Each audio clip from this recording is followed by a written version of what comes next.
తిరుపతి జిల్లా వాకాడ మండలం పంబలి గ్రామానికి సంబంధించిన రెవెన్యూ లెక్కదాఖల సర్వే నెంబరు 25/3లో 2 ఎకరాల 76 సెంట్ల దాకా ఎస్టీ యానాదులైన వెంకటేశ్వర్లకి CJFS ల్యాండ్ భూమి.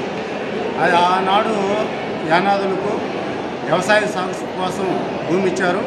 వాళ్ళందరూ కూడా ఆ భూమిని నమ్ముకొని పంటలు వేసుకొని అందులో వచ్చిన డబ్బులతో జీవనాధారం సాగిస్తున్నారు.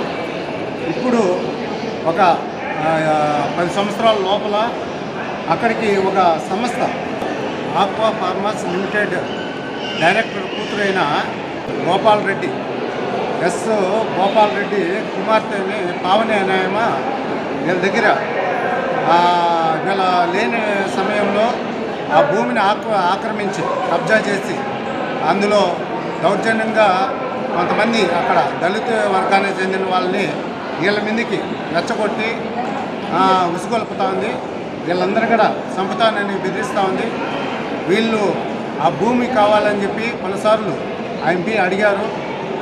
అదేవిధంగా ఆ భూమిలో బోర్లు వేస్తూ ఉంటే దాన్ని అడ్డుకున్నారు. ఈయన వెంకటేశ్వరులు ఈమె కుమార్తె సంబంధించిన వాళ్ళు కూడా అక్కడికి అడ్డుకున్నారు.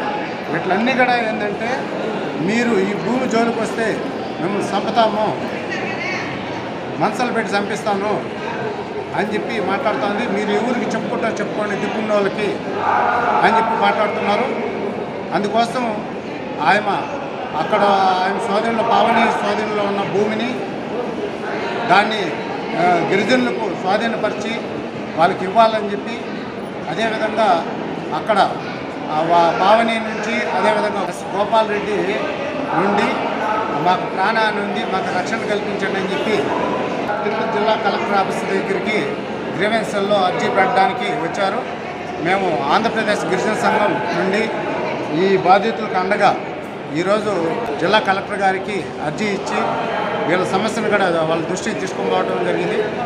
వెంటనే రెవెన్యూ యంత్రాంగానికి అదేవిధంగా అక్కడ ఎవరైతే దౌర్జన్యం చేశారో వారిపైన కూడా చర్యలు తీసుకోవాలని ఇక్కడ పోలీస్ స్టేషన్లో కూడా వాళ్ళ కంప్లైంట్ ఇచ్చున్నారు. ఆ బోర్ వేసేటప్పుడు దీనికి సంబంధించి కూడా అక్కడ వాళ్ళ మీద ఎటువంటి కేసు నమోదు చేయలేదు.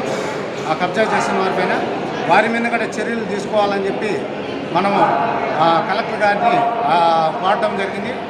ఈ బాధితులకి న్యాయం చేస్తామని చెప్పి విచారణ చేసి న్యాయం చేస్తామని చెప్పి ఆ కలెక్టర్ గారు చెప్పడం జరిగింది. అందుకోసం అక్కడ వాళ్ళ భూముల్ని గిరిజనులకే అప్పచెప్పాలి అనేది గిరిజన సంఘం తరఫున కోరుతున్నాం. లేని పక్షంలో ఆ భూములేకి గిరిజన సంఘం అందరం కూడా వచ్చి వాళ్ళు పంట మొక్కలు టెంకాయ చెట్ల లేకపోతే మామిడి చెట్ల ఏ పంట వేస్తారో అక్కడ దగ్గరుండి వాళ్ళ పంట భూమిని కాపాడి వాళ్ళని స్వాధీనపరుస్తామని చెప్పి ఆంధ్రప్రదేశ్ గిరిజన సంఘం తరఫున మేము తెలియపరుస్తున్నాం పత్రికా మీడియా ద్వారా. నా పేరు కొల్లిరెడ్డి హరినాథ్, ఆంధ్రప్రదేశ్ గిరిజన సంఘం తిరుపతి జిల్లా ప్రధాన కార్యదర్శి.